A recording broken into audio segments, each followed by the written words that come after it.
Hello, music teacher friends.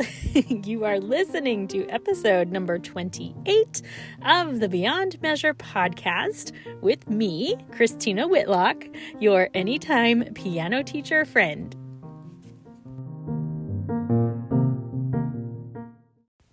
So, after 2 weeks of chatting about recital mania, I think it's time for me to let you in on a little secret.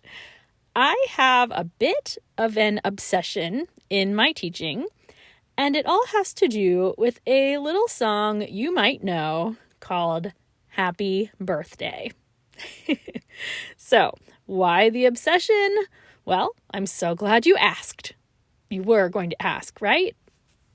Well, like so many of you, I have a story about a time that this particular song had me tied up in all kinds of knots. I know that many musicians have similar stories related to this song, and that is precisely why I am on a personal mission to change the world one happy birthday song at a time. Okay, so here's the story. While I was working on my master's degree in piano performance and pedagogy, mind you, I was often subbing for one of my professors at her church when she needed to be out of town. And one week, while I was subbing for her, long after the worship sets were finished, I was sitting in the congregation, just listening to the sermon, when the minister asked me out of the clear blue if I would hurry and come up to the piano and play Happy Birthday to someone, like in the middle of the service. My stomach met the floor. Of course, in that situation, when the entire congregation turns and is staring at you, you have no choice but to go play Happy Birthday. And for the record, I am happy to report that I did just fine. It wasn't anything fancy, but it was accurate and fine. But inside, I just about lost it then and there. Now, as I've mentioned previously on this podcast, I grew up painfully unaware of things like chording skills. I had zero exposure to improvisation. And honestly, I just never even really tried playing by ear because I had come to some bizarre conclusion that my skill sets just didn't include those things. So by the time of this impromptu happy birthday request, I was well aware that these skill sets were things that I was capable of doing, but at the same time, I never designated any of my practice time to those skills. So when I was met with that quick request, cue the onslaught of guilt, shame, frustration, nervousness. You name it. And seriously, I was working on a master's degree in piano performance and pedagogy, for goodness sakes. Why on earth did the proposition of playing Happy Birthday send me into a panic? A pianist studying Beethoven Opus 109 should not break a sweat being asked to play Happy Birthday. Just saying. Truth be told, there is a part of me that is really embarrassed to share that story with you. But I have also talked to a lot of musicians in my lifetime with very similar stories. So I know that I am not alone here. But friends, it is a problem, right? I get seriously weirded out when I realize how little I really knew about my instrument and music in general for so long. I knew music theory well, emphasis on the theory part, but observing it in actual practice, well, maybe not quite so much. I could play any chord progression you showed me, but using it to improvise on? Ugh, no, sir. Not for an embarrassingly long time anyway. So, even chord charts gave me the heebie-jeebies until the point came where I just couldn't escape them in church worship any longer. Of course, fast forward to now, and I feel like such a changed woman. I no longer sweat those requests, and more importantly, I really try to make sure that my students aren't going to either. So, cue my happy birthday obsession. We all know that the likelihood of your being asked to play someone happy birthday, regardless of your instrument or how long you've been playing it, well, that's pretty much just a guarantee, right? So as soon as I feel like a student is ready to handle it, we jump right into the task of sounding out happy birthday by ear. Now, mind you, this is not the first tune I have students sound out because it is a little trickier than some. If you don't already have your students doing playback patterns, where you play a short pattern and they mimic you back, well, I would strongly recommend starting there. Then you can gradually start biting off one phrase or two at a time of songs like Happy Birthday. Anyway, generally speaking, I'll take a lesson or two each summer to revisit Happy Birthday with each student. And then each student will work to customize their own approach to the song with whatever skills they've acquired that year. It's a pretty great system, and I'm going to share something with you later in this episode that is going to make all of this like billions of times easier for you. But anyway, because simply revisiting Happy Birthday every summer is not quite enough to meet the needs of my party song obsession, my students all note that I am going to be asking them at random points throughout the year to play me Happy Birthday with no warning whatsoever. So sometimes I plan it on purpose, especially if it's like the week of their own birthday, or if I happen to see it's maybe their mom's birthday on Facebook or something. I'll definitely have them play it in that case. But it's also a great request to throw out if you just have a few minutes left in a lesson and you don't really have time to tackle something larger, but you need something to fill the time. This is awesome. Or if a student shows up for their lesson and you can just tell that they're in a mood that desperately needs some like mental jumper cables, well, I'll just say, hey, let's play Happy Birthday first today before we do anything else. I remind my students often that I reserve the right to ask them to play Happy Birthday anytime, anywhere, because we all know it will happen to them elsewhere, and it won't be their loving piano teacher asking. I have to say, in addition to being the most likely requested song that all musicians will encounter, Happy Birthday is actually also a treasure trove of concepts for students that we can use to hammer really important things home. And because I know we're not all piano teachers here, I would strongly contend that these skills translate to every instrument and every voice type on some level or another. So don't write this off as a piano-specific activity, because I actually think it's super important for all musicians. Can we just talk for a second about the skills that Happy Birthday helps us reinforce? Well, here's a couple for you. So, number one, it gives students a chance to listen to a song and decide whether they are hearing duple or triple meter. And of course, happy birthday even includes an upbeat, which complicates matters a little bit, but it's so good for them to decide whether they're feeling duple or triple meter. Second, it gives us a chance to talk about how the melody begins on scale degree 5, not on tonic.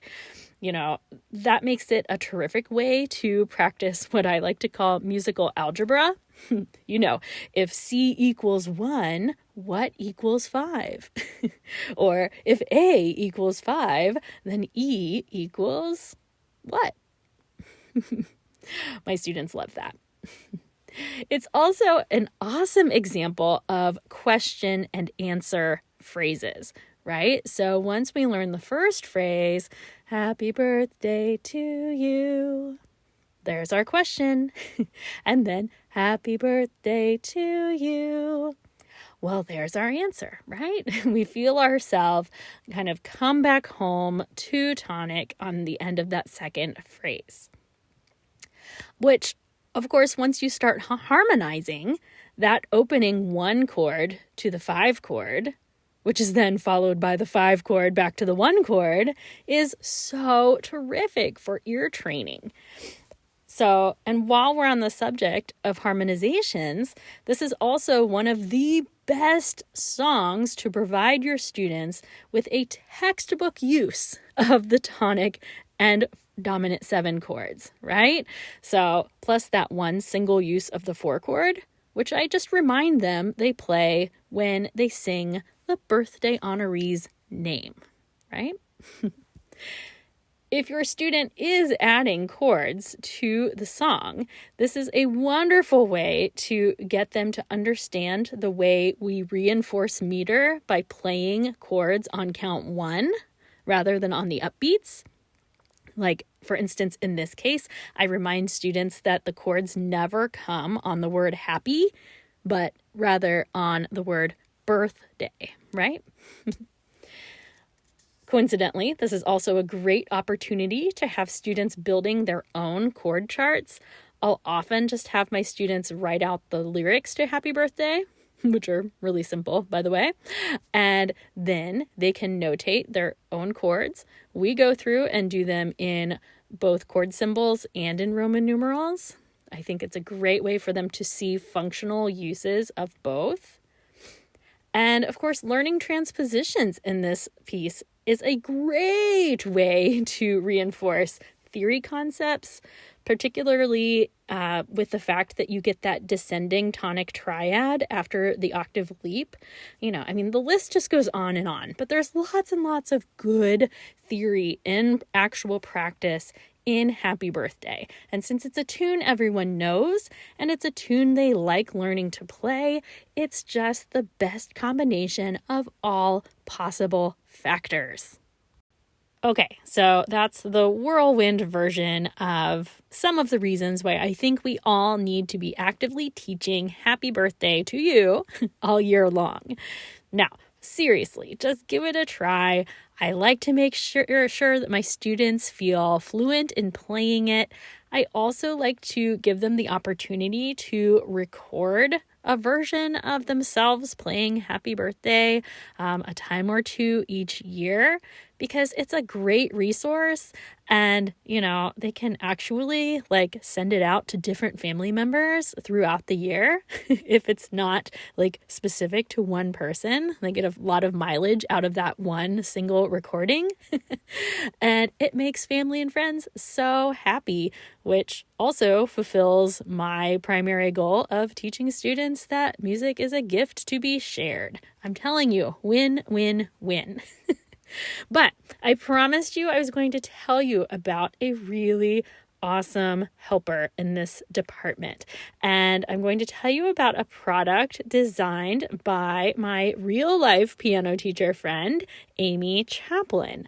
If you don't know Amy, she has a blog called pianopantry.com, and that's where she basically collects the best content from around the web on all things music and teaching and food and organization. And she's just a total superstar. She creates her own content And again, she just helps funnel us towards kind of the best of what's out there. And also, like I said, lucky me, she's like my actual real friend in actual real life. So, a few months back, my pal Amy released a new resource that is called Happy Birthday by Ear, the ultimate teaching resource. Who doesn't want the ultimate teaching resource? I don't know. I know I do. And here is what makes Amy's take on all of this so great. Amy holds certificates in music learning theory from the Gimmel Institute. Now, if you are not familiar with Edwin Gordon and his music learning theory, well, prepare yourself to jump down the rabbit trail that will lead you down a path that is ultra inspiring and makes so much sense, but it also throws pretty much anything you ever thought you knew about teaching music, like straight out the window. I mean, seriously, I have been slowly dipping my toes into the music learning theory pool for the last few years. And there is just so much incredible perspective here related to all of those concepts like audiation and the parallels between how we learn to speak and how we learn to understand music. I mean, I just can't even begin to tell you how much good content and research there is in music learning theory. I will say this, however, and I will probably ruffle some feathers here. Don't hate me. But when teachers get into music learning theory, they often do so so wholeheartedly that they exclude anything and everything else that is not expressly music learning theory. So this, I feel like, is sometimes a detriment to their cause, because for me, I'm a very eclectic teacher. So I am very leery of any system or any theory that claims to be the very best in every single situation. And I'm not saying that music learning theory makes those claims, but I do think that some of their teachers become so genuinely passionate about music learning theory that the way they speak of it out of genuine enthusiasm tends to feel intimidating or exclusionary to those of us who are intrigued by it and want to learn how to incorporate a few principles here and there, but aren't necessarily ready to chuck everything else we know out the window. Anyway, I'm digressing, but suffice to say, I always wish that there were more resources available for teachers who want to put music learning theory principles into practice, but doing so in combination with other methodologies that they also happen to be using simultaneously. And that, my friends, is exactly what my pal Amy has done. Amy has created a very comprehensive guide to teaching Happy Birthday, guided by music learning theory principles, but 100% usable for any of us, regardless of what methods or materials we are using. It is this really impressively designed document with explorations of melody, rhythm, and possible creative approaches, all for my favorite tune of Happy Birthday. There are teacher tips, student checklists, you name it, it's there. And what I love about it is it really is adaptable to students of every level. It's something they can revisit year after year and kind of absorb a little bit more at a time. And friends, this entire product is only $10. $10. It's so ridiculously worth it. And because Amy is a fan of my podcast and she's good people, she's also giving us a listener discount. So all you have to do is enter the code MEASURE10, at checkout, and you will save an additional 10%. So, that's $9, my friends. It's not very much for a resource you can use, indefinitely. So please know I'm not getting any compensation to talk about this resource. I just think it's really smart and well done. And of course, it just ties in really well with my whole happy birthday obsession situation. So if you're interested, just head over to Amy's blog, that's pianopantry.com, and run a quick search for happy birthday. You'll find it right away. And don't forget to use your discount code, which is measure10, that's all caps, for an additional 10% off. Anyway, I hope that I have inspired you today to check in with your students to make sure those who are capable are confident playing happy birthday at any time, any request, anywhere. I am indeed on a mission to make sure that no other seemingly competent pianists are caught off guard quite like I was all those years ago.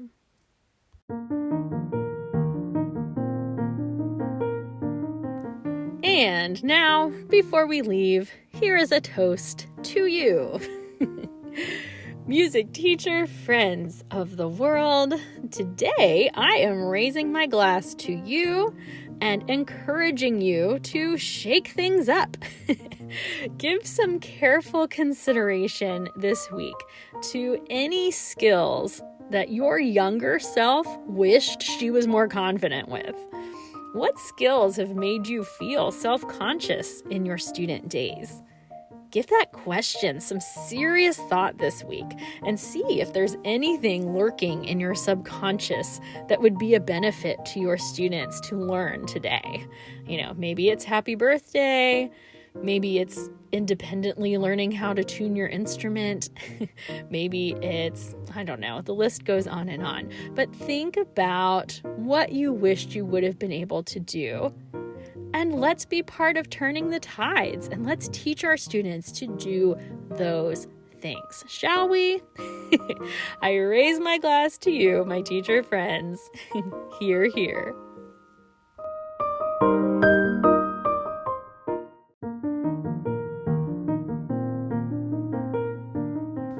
Okay, so thank you so much for joining me for episode number 28 of the Beyond Measure podcast. Thank you for indulging me in listening to my happy birthday obsession. And I hope that you will just continue to hang out with me on Instagram and Facebook. You can find me there at Beyond Measure Podcast. Don't forget to check out my pal Amy's blog at pianopantry.com and send any questions my way. You can contact me at beyondmeasurepodcast@gmail.com. Thank you so much, my friends. You are a beautiful audience, and I wish you my very kindest regards until we get to meet again. Have a great week, everyone.